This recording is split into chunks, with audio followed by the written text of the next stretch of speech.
శ్రీమాత్రే నమః. శ్రీ గురుభ్యో నమః. ద్వాదశ రాశుల వారికి ఆగస్టు నెలలో ఎలా ఉండబోతుంది, వారి యొక్క గ్రహ సంచారాన్ని బట్టి వారికి ఎలాంటి సంఘటనలు ఎదుర్కోబోతున్నారు, ఒకవేళ ఏ గ్రహాలు వక్రంలో ఉన్నాయి, ఏ గ్రహాలు ఉచ్చస్థితిలో ఉన్నాయి, ప్రత్యేకంగా ఆగస్టు నెలలో వచ్చేటువంటి గ్రహ సంచారాన్ని బట్టి బుధాదిత్య యోగం లాంటి యోగములు, అలాగే కాలసర్పదోషం ఉన్నటువంటి కాలంలో మనం ఉండడము, దీని వలన విశేషమైనటువంటి సత్ఫలితాలు పొందేవాళ్ళు ఉంటే విశేషమైనటువంటి ప్రతికూల పరిస్థితులు పొందేవారు మరికొందరున్నారు. అలా ఈ యొక్క ద్వాదశ రాశుల వారికి కూడా ఎలా ఉండబోతుంది, వారు ఎలాంటి పరిస్థితులని ఎదుర్కోబోతున్నారు, వారి యొక్క గ్రహ సంచారాన్ని బట్టి ఎలాంటి నియమ నిబంధనలు పాటించాలి, ఎలాంటి మంత్రం చదువుకోవాలి, ఎలాంటి దీపారాధన చేయాలి అనేటువంటి విషయాన్ని ఇప్పుడు మనం తెలుసుకుందాం. మిథున రాశి వారికి సంబంధించి ఆగస్టు నెలలో శ్రావణ మాసంలో ఎలా ఉండబోతుందనే విషయాన్ని ఇప్పుడు మనం తెలుసుకుందాం. మిథున రాశి అంటేనే మనకి భూతత్వ రాశి అని అర్థం. అలాగే సౌమ్యగుణ సంపన్నుడైనటువంటి బుధుడు ఈ యొక్క రాష్ట్రాధిపతి అవడం వల్ల వీలైనంత వరకు కూడా మిథున రాశి వారికి అత్యంత ప్రామాణికంగా కలిసి వచ్చేటువంటివి ఏమిటంటే మార్కెటింగ్ లైఫ్ కానీ, ఏదైనా సరే పబ్లిక్ పోర్టల్లో పబ్లిక్ డొమైన్లో ఉండేటువంటి వాళ్ళు కానీ, అలాగే ఈ రాశిలో ఉన్న వాళ్ళు చాలా సౌమ్యంగా ఉంటారు, హోటల్ ఇండస్ట్రీలో ఉంటారు, హాస్పిటాలిటీ ఇండస్ట్రీలో ఉంటారు. వీరి యొక్క రాష్ట్రాధిపతి బుధుడైన కారణం వల్ల ఎక్కువ శాతం ఏంటంటే వ్యాపారము, లావాదేవీలు, షేర్ మార్కెట్లు, హాస్పిటాలిటీ, ఫుడ్ ఈ రిలేషన్లోనే ఎక్కువగా ఉంటారు. లేదా ఫిలిమ్స్లో కూడా ఉండొచ్చు, అది కూడా జాతకరీత్యా వారికి శుక్రుడు పీక్స్లో ఉంటే మాత్రమే. రాజకీయాల్లో కూడా ఉండొచ్చు, కానీ కొంతమందిని చూస్తే చాలా సౌమ్యులు, చాలా ప్రశాంత చిత్తంతో ఉంటారు. రాజకీయ నాయకులుగా ఉన్న వారు దూషించరు, తిట్టరు. అలాంటి వాళ్ళందరికీ కూడా అయితే మిథున రాశి లేకుంటే కన్యా రాశి రాష్ట్రాధిపతిగా బుధుడు ఉండడం జరుగుతుంది. అయితే వీరు వీలైనంత వరకు కూడా వెంకటేశ్వర ఆరాధన వీరికి విపరీతమైనటువంటి శక్తినిస్తుంది.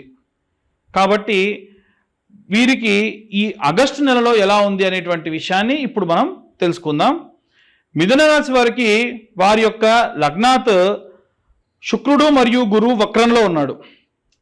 శుక్రుడు గురువు వక్రంలో ఉంటే శారీరకమైనటువంటి బాధ, వీరికి ఇచ్చేటువంటి రెస్పెక్ట్ విషయంలో కాస్త తగ్గడం, భార్యాభర్తల మధ్యలో ఏవైనా సరే కాస్త చిన్న చూపు చూసినట్టుగా అనిపించడం, అంటే భర్త భార్యను కానీ భార్య భర్తను కానీ కాస్త చిన్న చూపు చూడడం, ఎక్కువగా పట్టించుకోకపోవడం, వీరు చేసినటువంటి మంచి కానీ వీరు చేసిన పనిని కానీ గుర్తించకపోవడం, ఒకవేళ ఆఫీస్లో ఎవరైతే పనిచేస్తూ వర్కింగ్ స్టేటస్లో ఉన్న వాళ్ళు ఎవరైతే ఉంటారో వారికి కూడా ఏంటంటే విపరీతంగా వీరు చేసినటువంటి పనికి సరైన గుర్తింపు రాకపోవడం, ఇవన్నీ కూడా జరిగే అవకాశం ఉంది. ద్వితీయ స్థానమునందు సూర్యుడు మరియు బుధగ్రహ సంచారం, ఇది బుధ ఆదిత్య యోగం అని అంటారు.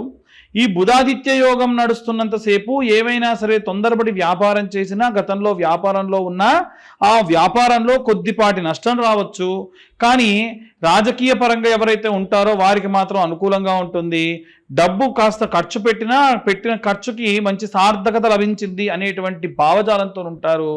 అలాగే ఈ యొక్క రాశి వారికి 3వ స్థానం నందు కేతు, అంటే అన్నదమ్ముల అక్క చెల్లెలతో గొడవలు ఖచ్చితంగా వస్తాయి. ఎందుకంటే కేవలం పాపగ్రహం మాత్రమే సంచారం చేస్తూ అది కూడా వక్రంలో ఉంది కాబట్టి మిస్కమ్యూనికేషన్ ప్రాబ్లమ్స్ రావచ్చు. అది మీ అన్నదమ్ములతో కానీ బయటనైనా సరే మీరు ఒకటి మాట్లాడితే వారు ఇంకొకటి అర్థం చేసుకొని మిమ్మల్ని విపరీతంగా దూషించేటువంటి అవకాశం కనిపిస్తూ ఉంది. అలాగే ఈ యొక్క 4వ స్థానమునందు మీ ఫ్యామిలీకి, మీ మదర్కి సంబంధించి మీ ఫ్యామిలీ ఎమోషన్స్కి సంబంధించి తల్లిగారి యొక్క తండ్రి గారి యొక్క ఆరోగ్యాన్ని జాగ్రత్తగా చూసుకోండి. ముఖ్యంగా మీ అమ్మగారి ఆరోగ్యాన్ని జాగ్రత్తగా చూసుకోండి. వారి ఆరోగ్య సమస్యలు మిమ్మల్ని బాధ పెట్టవచ్చు, ఎమోషనల్గా ఇబ్బంది అవుతారు. ఏమవుతుందో అని నెగిటివ్ థాట్స్ కూడా మీ బ్రెయిన్లో వచ్చే అవకాశం ఉంటుంది.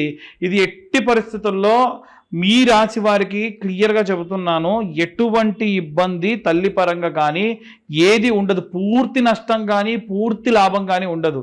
కానీ ఖచ్చితంగా విజయం సాధిస్తారు. ఎందుకంటే మీకున్నటువంటి జాతకం ఏదైతే ఉందో దానికి అధిపతి అయినటువంటి బుధుడు ఎవరైతే ఉన్నారో ఆయన అత్యుత్తమమైనటువంటి బుధుడికి అధిదేవత ప్రత్యధి దేవత విష్ణుమూర్తి.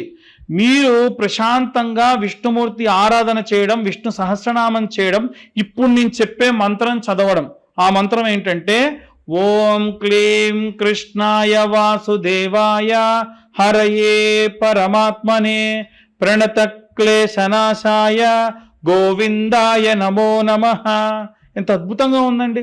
ఈ మంత్రం చదువుకున్నంత మాత్రాన వీరికి అధైర్యం లేకుండా ధైర్యంతో ఉంటారు. కుటుంబ సభ్యులందరూ ఎమోషనల్గా వాళ్ళు ఇబ్బంది పడుతున్నా మీరే నలుగురికి ధైర్యం చెప్తారు. అలాంటి ఇబ్బందులన్నింటినీ కూడా దాటి వేసుకొని మళ్ళీ కుటుంబం అంతా కూడా పటుత్వంగా పటిష్టంగా ఉంటుంది. స్వామివారికి మధురమైనటువంటి వాసన లేదా మంచి కర్పూరంతో ఉన్నటువంటి వాసన అంటే ఇష్టం కాబట్టి క్యాంఫర్ ఆయిల్ అని దొరుకుతుంది బయట. ఆ దీపంతో నిత్య దీపారాధన చేయండి ఇంట్లో. దాని వలన కూడా విశేష సత్ఫలితాలు ఉంటాయి. ఓం నమో భగవతే వాసుదేవాయ నమః అనేటువంటి నామాన్ని 108 సార్లు చాంటింగ్ రూపంలో చేస్తే కూడా మంచి సత్ఫలితాలు ఉంటాయి. అయితే మిథున రాశి వారికి ప్రథమ లాభస్థానమైనటువంటి శని ఈ యొక్క లాభస్థానంలో ఉన్నాడు కాబట్టి భూములు కొంటారు.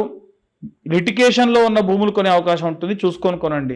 కానీ మీరు ఎట్టి పరిస్థితుల్లో లాభంలోనే భూమి కానీ ఆస్తి కానీ లేదా ఏదైనా బంగారం కానీ కొనేటువంటి అవకాశం ఉంటుంది. నవమ స్థానంలో రాహు ఉన్నాడు కానీ హయ్యర్ ఎడ్యుకేషన్ పిల్లలు ఎవరినైనా సరే హయ్యర్ ఎడ్యుకేషన్కి పంపించడం, ఆ ఎడ్యుకేషన్ పంపించినప్పుడు వారు ప్రాపర్గా కాన్సన్ట్రేషన్ చేయలేకపోవడం, లేదా వారు బాగా చదువుతున్నా వాళ్ళ గురించి నెగిటివ్గా మీకు ఎవరైనా చెప్పడం, తీరా కనుక్కుంటే నాకు తెలిసినటువంటిది తప్పు, వీళ్ళు చాలా మంచిగా ఉన్నారు అనేటువంటి విషయాన్ని మీరు తెలుసుకోవడం జరుగుతుంది. ఈ యొక్క రాశి వారికి పాటించవలసినటువంటి నియమాలు ఇవి. చదవవలసినటువంటి మంత్రం కూడా మీకు చెప్పడం జరిగింది. మనం ఇప్పటి వరకు చెప్పినటువంటి విషయములన్నీ కూడా ఖచ్చితంగా గోచార రీత్యా చెప్పినటువంటి విషయములు మాత్రమే. ఒకవేళ నిజంగా మీ జాతక రీత్యా ఎలాంటి దోషములు ఉన్నాయి, దాని వలన ఎలాంటి రెమెడీస్ తీసుకోవాలి అనేటువంటి విషయాన్ని తెలుసుకోవాలి అని అంటే మీ పేరు, మీ date of birth, time, place కింద ఉన్న నెంబర్కి వాట్సాప్ చేయండి. పూర్తిగా మీ జాతకం విశ్లేషణతో 60 నుండి 70 పేజీల్లో జాతకం మీ దాకా అందించడం జరుగుతుంది ఒక PDF ఫైల్ రూపంలో. దీనికి కాను 2025 రూపాయలు ఛార్జ్ చేయడం జరుగుతుంది. కానీ ఎవరైతే ఈ నెలలో ఆగస్టు నెలలో జాతకం చెప్పించుకుంటారో వారితోని జాతకం పంపించడంతో పాటు జాతకం గురించి మాట్లాడడంతో పాటు ఈ యొక్క జ్వాలాముఖి మాల ఫ్రీగా ఇస్తున్నాం. ఇది కేవలం మన ఛానల్ సబ్స్క్రైబర్స్కి మాత్రమే. కాబట్టి ఎవరైనా సరే మీ పేరు, date of birth, time, place ఉన్న వాళ్ళు ఎవరైనా ఉంటే వారు కింద ఉన్న నెంబర్కి మీ యొక్క అపాయింట్మెంట్ ఫిక్స్ చేసుకొని ఖచ్చితంగా జాతకం రాయడానికి మాకు పట్టేటువంటి సమయం ఒక్కళ్ళ దానికి 3 నుంచి 4 గంటలు. ఇప్పటికే ఎవరో ఒకరు వచ్చి ఉంటారు కాబట్టి వాళ్ళది రాస్తూ ఉంటాం కాబట్టి వాళ్ళ గురించి మేము మ్యాటర్ అంతా సేకరించి పెట్టి ఉంటాం కాబట్టి మీ దాకా వచ్చేసరికి 2 రోజులు పట్టొచ్చు. కాబట్టి వీలైనంత వరకు కొంచెం ఆ టైంని కూడా కొంచెం పేషెన్స్తోని వెయిట్ చేయండి. అలా ఎవరైతే ఈ యొక్క పేరు, date of birth, time, place పంపించి 2025 రూపాయలు చెల్లిస్తారో వారికి జ్వాలాముఖి మాల కూడా ఫ్రీగా ఇవ్వడం జరుగుతుంది.